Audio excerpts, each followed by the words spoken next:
You don't need Netflix, you don't need cable. Hop on YouTube, welcome to the hood table, where we chop up local and global events vocally. You don't really wanna miss out on these conversations. Just joke a little, laugh a little, get that wine in your system, fill your glass a little. Expose current events, talk trash a little. You never know, these opinions might clash a little. They addicted to the content, got them binge watching. You don't like it, then you want invited. Bet your friends watching in the house and your job parking lot before you clocking. They don't wanna miss a second of this HT content. Everybody think they got something to say, so it's an open invitation, bring it to the table. But if you come whack, just know we ain't buying in. We gon' probably turn your back and tell you sorry, try again, Yeah, welcome to the hood table. You don't need Netflix, you don't need cable. Yeah, welcome to the hood table. You don't need Netflix, you don't need cable.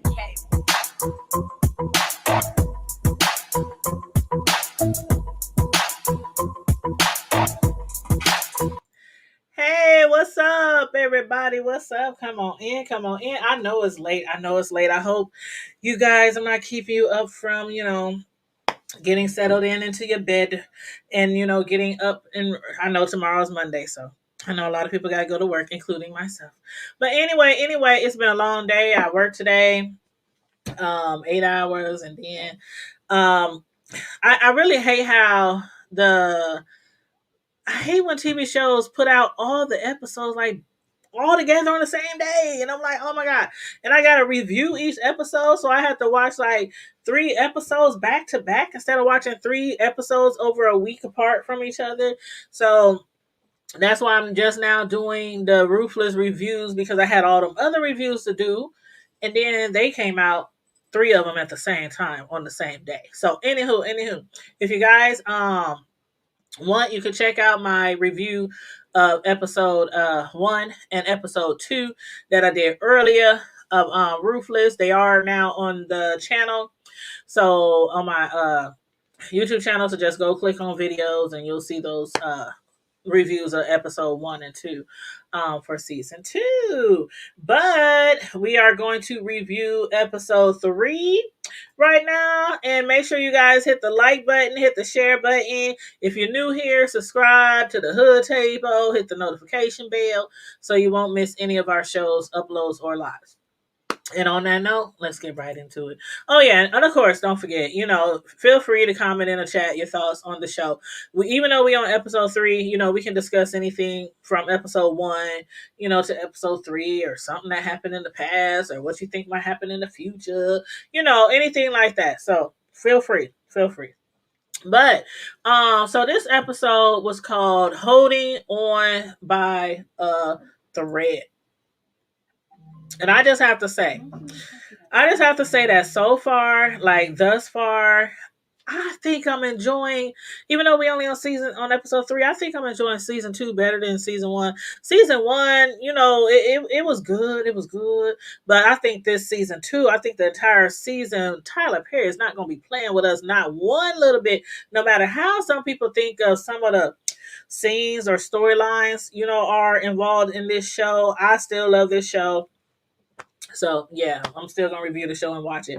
But yeah, so in episode 3, they were back at the gate of the compound, with Oliver pleading and begging Andrew to help him find that wheelbarrow, child. The wheelbarrow that has Lilo's body in it, stuffed under a pile of wood. When attempting to get to get rid of Lilo's body, Daikon, he had stopped Oliver, telling him to leave the wheelbarrow, outside of the finance trailer. But when Oliver returned to get it, the barrel was gone. And according to Oliver, it just disappeared. Like, I don't know where it went. It grew legs and just ran off somewhere. When in fact, William had found it. And he was up there exercising with it, lifting, trying to get his muscles bigger, and working out and running up and down with it, and using it as weights, or I don't know what the hell he was doing, but evidently he was trying to get stronger. He wanted to get stronger, and Andrew was like, when he came across him, he was like, what the hell? What you mean you getting stronger? What are you working out for? Why do you need to be stronger? And then when he told him, child, please let me know how y'all felt about that scene, because when he told him what was going on and why he needed to get stronger, and he told them literally he's tired of being fucked by the highest every single night, each and every single night. And I was like, every night, every night, the high, out of all the men there, out of all the ones he's attracted to, out of all the other ones he's sleeping with, he's taking advantage of him every night. Okay. Okay, I can now see why the highest is really strict on him eating. I mean, we knew before, why it was important for him not to eat a lot, why William was sneaking around to get food, scared to get caught and put in a punishment trailer because he's starving. The boy's stomach is caving in along with other things. Okay. Um, but yeah, the highest, he's been really strict on him about not hardly eating anything. He needs to make sure the passageway is thoroughly passable with little to no mess left behind. I'm sure y'all got all that. I'm sure y'all got all that. But I feel I feel so sorry for that child. What is William? Isn't he 16? I think he's 16 or 15 or something like that. But who, Tyler Perry, child. But anyway, I was just like, Lord, every night, every night. But now even though Andrew, he didn't want to hear anything about that, he promised if William never revealed that secret to anyone else, he'll teach him how to fight. But for right now, Andrew needs Oliver to put Lilo's body in the back of Lilo's car in his trunk until Andrew figures out, something else, or, the next plan for the body to try to, get rid of it or whatever, the dismembered, disfigured body. As a matter of fact, Andrew, he had asked Oliver, he was like, how the hell? Because when he saw the body, when he dumped it out onto the ground, hey, Deborah, what up, fam bam? How you doing? When Andrew dumped the body, when he dumped like the wood and shit that was on top of the body, when he dumped the whole thing out on the ground, he was looking at that like horrified, like, what in the hell? Did Oliver lose his mind? Did he go crazy? Like the way he had cut and chopped up that man in a fit of rage, crime of passion, in a courtroom, he might have been able to get away with it, but he ain't in the courtroom. He's in a whole coat. He's on a compound where their rules and structure are quite different from the, real world. But, yeah, he told him, like, I learned how to do that, basically in the streets. He was involved in stuff. He was in the gangs. Oliver's an OG, triple OG. And even in prison, he had to put in some work. And, basically, he don't only know how to use that big old gun he be carrying, he also knows how to slice and dice a nigga up as well. And slice and dice he did. I'm like, oh my god, oh my god. But anyway, as far as Daikon meeting with the highest, Daikon, he was still meeting with the highest, with the highest questioning him about how he speaks to Oliver, because Daikon don't care one bit about not Oliver, I'm sorry, River. Daikon don't care one bit about River. The highest claims that it really saddens him that Daikon refuses to treat River, like a brother. And, it's kind of like if a man got several wives and they sister wives and one of them don't like each other, but in this case they like brother husbands or something. I guess. I don't know. But it saddens him to hear how Daikon speaks to River. But in fact, the only person that Daikon says he trusts is the highest. He don't trust River. And he barely trusts Andrew. Basically, he trusts Andrew, to a degree as far as he can throw him. But until he has reasons to trust others, he told the highest, about this piece of gate surrounding the property that has been cut And obviously, it upset the highest because for some unknown reason, he cannot understand why anyone would try to escape. Like, why would somebody want to leave this great place that we have here? You know, why would somebody want to escape from him or escape from the compound? Um, I know why, but so he commanded Daikon to get everybody together so that they can find out who's the responsible party for tying. They basically tore down the gate, cut it with some, I don't know, something sharp or something, clippers or something. And then to conceal it or cover it up, they took some thread and kind of just like threaded the hole in the gate, threaded it back together somehow or whatnot. And somebody found out. So he wanted Daikon to get everybody together, get the whole village, the whole cult together, meet at the pavilion so they can try to find out who did it. However, Daikon convinced the highest to let him handle it, which he agreed to do. But then the highest said once they're found, he wants them hung from the pavilion. And I was like, say it ain't so, say it ain't so. Hold up now. We can't have that. We can't have that. First of all, don't do them like the white people used to do us back in the day. Don't hang them from a tree. Please don't. But even if he doesn't go ahead with that, he still wants them dead. So I don't really think he cares how they die. He just wants them dead. So Oliver, so Daikon, he had Clark try to find out, who it was that's trying to escape. He came back and told him that he saw about 6 people, but only the ones he could recognize was like a married couple or something. He couldn't really tell who the others were. But instead of sending Clark back to get them, Daikon wants Clark to give them a head start. Chase them down through the field, chase them down through the wood like wild animals. And that right there reminded me of that movie. Do y'all remember that movie? What was it called? Oh my god, what was that movie called? The Running Man. Okay, The Running Man. Okay, like they chased them down. They let them get so far, give them a head start. And they basically running for their life, like literally running from their life. So that's what the highest wants. He wants for Daikon to get them a head start, and then chase them down, run after them, hunt them, and then eventually kill them when and if they're caught. So basically, yeah, they're going to hunt them down for sport, only to kill them in the end. So, oh, child, that man is ruthless. Thus the name of the show. Thus the name of the show. But what did y'all think about Daikon kissing Andrew? Long and hard on the lips. When I saw that shit, I was doomed. Because, for a while I've been wondering, was Daikon really gay? Is he bisexual? Is he anything? Because again, they don't see each other as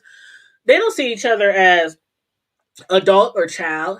They don't see each other as male or female, woman, man, none of that. They just see each other. And that's why it's cool for them to have sex with man, women, boy, girl, child, over 12, under 12. It don't matter because they don't see age. They don't see sex. You know what I'm saying? So, but I don't know. I don't think Andrew was ready. I wasn't ready. I know Andrew wasn't ready for all that. He kissed him, so he grabbed him by his hands and pulled him close and kissed like he was so happy that Andrew had came back to them after killing his wife, because they first didn't think that Andrew could go through with it. You know what I'm saying? And technically speaking, he didn't. We know that. Andrew knows that, but Daikon, he doesn't know that. But yeah, after Andrew came back, he kissed him and he was like, you know what? This is enough proof that you had no intentions of betraying us. We can trust you. And while we all know that his wife is not dead, his wife Sarah's not dead, I'm still going to need my own proof that Andrew hasn't been totally compromised. Especially like that whole scene when he was with William, after William told him, gave him the skinny on what be going down at nighttime with him and the highest, and how, I mean, what, he's just looking for a way out. He's just looking for somebody to help him, somebody to step in and stop it from happening. So, like, you just sat there and listened to that boy tell you how to assaulted these night. Like, how could you look in his face and just tell him, I'm gonna teach you how to fight? Like, what the hell is fighting with the highest gonna do besides maybe get William sent to the punishment trainer to be whipped till he bled, if not killed? I don't know which is worse. Probably death. Because just like who was that, Paula? Just like Paula, she drunk that bleach because she was like, forget all this. I'd rather be dead than beaten and disrespected and all that kind of stuff, during the coat. So I don't know, but I was just like, I need more proof that he has not been totally compromised. I really do, because I can't tell. I can't tell. But anyway, Daikon, and Andrew paid a visit, after that, after they spoke and after they kissed. Well, Daikon kissed him. Andrew didn't kiss him back. But yeah, after that, they went to pay the highest a visit, to inform the highest that Andrew had indeed completed his assignment, so they believe. So now I'm wondering, what will the next assignment? What will his next assignment be? Will he have to assist Daikon and Clark killing the escapees? Because if he kills even just one person, if he plucks the hair off of just one person's head, I'm definitely going to believe that he has been compromised. I don't know, y'all. I don't know. Y'all know if he has been compromised or not. What y'all think? Because sometimes it's like, okay, he's still with the FBI. He's still working undercover. You know what I'm saying? He ain't been pulled all the way in. And then at other times, I'm like, I don't know. I don't know where you stand, bruh. And I really need to know. So I don't know. But anyway, Andrew and the highest, they changed their I love yous, and he took off to his trailer and whatnot. But now, River and Joan, the accountant. Okay. River met up with Joan to discuss their escape plans. Again, Joan needs to know if River thinks it's still safe for them, for some of them to leave that night. To which he said, no. Now, keep in mind, Joan wasn't going to leave anyway because she's like, it's too many people. We can't leave all at the same time. It might be a bigger chance of them getting caught. So she was going to stay behind. And we know Zane was going to stay behind as well. But Paula, of course, was going to go with others. But evidently, he's concerned that the escapees will be caught, leading to the punishment of everyone, all of them, each person involved. Still yet, Joan believes that after going over the escape plans, she was like, we didn't went over it. We didn't rehearsed it time and time and time and time again. So they should have it, all in their heads what to do and what mark to go to, what spot to go to, or whatnot. So she's like, the runners, they'll be fine. They should be fine. So should she listen to River, who claims that his gut never steers him wrong? He was like, I've gone my whole entire life listening to my gut, and this doesn't feel right. He was like, man, this is just a bunch of bullshit, man. I don't know, man. This some bullshit.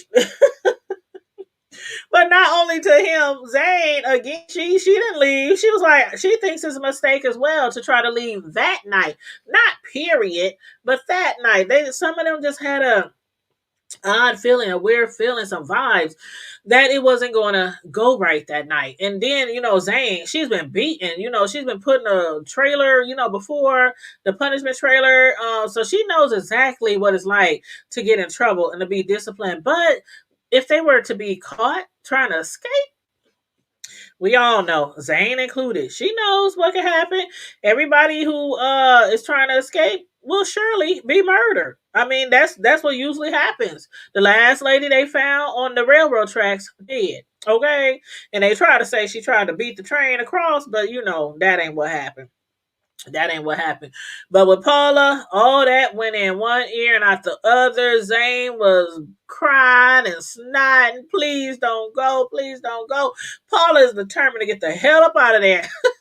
So she wasn't even trying to listen to her at all. But I guess we shall see. Maybe next episode, if they don't drag it all out, what's going to happen to the ones who is trying to escape. But as far as as far as Ruth, Tally, and Yancey. Tally, believing that Ruth no longer has her best interest at heart because you know what Ruth is focused on now. So Tally has decided to make her own plans of escape. Her decision was primarily brought on by Ruth's her past actions, her greediness, also, her, as Tally said, fucking her way all the way to the top and forgetting about everybody else, down below. But after Tally accused Ruth of also not caring about Tavia or Callie, Ruth went clean. Oh, she slapped the shit out of Tally. But in return, Tally returned the favor. She was like, She slapped the taste out of Ruth's mouth again. And next thing you know, they was tussling, rumbling and whatnot. Ruth had her hands around Tally's neck, trying to choke the shit out of her, talking about, take it back, take it back, take it all back. Tally was like, I shall not. I will not take it back, shit, because she can't tell where Ruth stands right now. Like, is she only after the money now? I mean, of course she would have to escape after stealing the money, but Tally is not concerned about the money one bit. She don't care about that shit. The only thing Tally wants is to get out of there and get the girls, get the kids, all the kids out of there. That's what the plan. That's what was the plan was from the very beginning. But now Ruth, she's about to be greedy. She's about to be greedy. So y'all let me know how y'all feel about that one. Let me know. And then Tally also threatened Ruth talking about, and if you let anybody know of my plans, I'll make sure to spill a lot of your tea as well. So, and I'm thinking, why would Ruth say anything? Because she's up there, scheming and conniving and sleeping around with everybody to get what she wants. So I don't think that she would say anything. I really don't. But what do y'all think about FBI agent Brian and his wife Lynn? Like, how many wives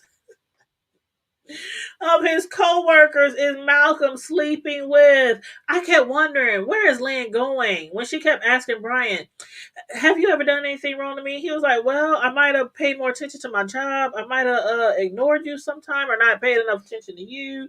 I might, I snore real loud. He was just trying to think of some reason why she was trying to leave him. But after saying he's never cheated on her and her telling him in response that she slept with Malcolm, child, is Malcolm just asking for an ass whooping? Now, their boss Mac had already warned him last episode that if you don't stop sleeping with Andrew's wife, Andrew might go upside your head, boy. But Malcolm is also sleeping with, well, okay, I don't know if he's continued the affair with Lynn, but she did say that they slept together. And I'm like, I wonder if Lynn knows about Sarah, or if Sarah knows about Lynn. And then Cynthia, I'm sure she doesn't know about Lynn. That's her own cousin. This man is sleeping with everybody's wife at the doggone FBI department. I'm like, how nasty and scandalous, just low down, dirty dog. That's what he is. Just a low down, dirty dog. I can only imagine how many other wives he might be sleeping around with, or how many other, even single women. I mean, he just seems like a womanizer or something like. I don't know. And then he got his loving, doting, beautiful wife at home. I don't know. Besides a little alcohol, AA meetings she might need. I think she all right. I like Cynthia. She just get a little too tipsy from time to time. But anyway, y'all let me know what y'all thought about that. Let me know what y'all think about so far this is the third episode. So let me know what y'all think about season 2, episode 1, episode 2, episode 3. Let me know your thoughts on all the different storylines, the different characters, the different scenes, and let me know what you think. Are you still feeling it? Are you not feeling it? Are you still enjoying the show? Are you not enjoying the show? Let me know how you feel about that. And also let me know what you thought about my review. And again, please give me a like, give me a thumbs up. Make sure that you Also, share the video. And also, if you're not already subscribed to the Hood Table, please do me a solid and please subscribe to the Hood Table. It would mean so much to me. Thank you so very much. And don't forget, you can follow us on Facebook, IG, Twitter. We also have our own website, thehoodtable.com. You can go right to the thehoodtable.com. You can also click on our store link over there and check out our merch on Teesprings. We have everything from t-shirts, coffee mugs, face masks, leggings, hoodies, all kind of stuff over there. So yeah, check us out over there as well. And in the meantime and in between times, stay safe, be blessed, remain vigilant, and always, always, always keep it hood. Bye. Good night.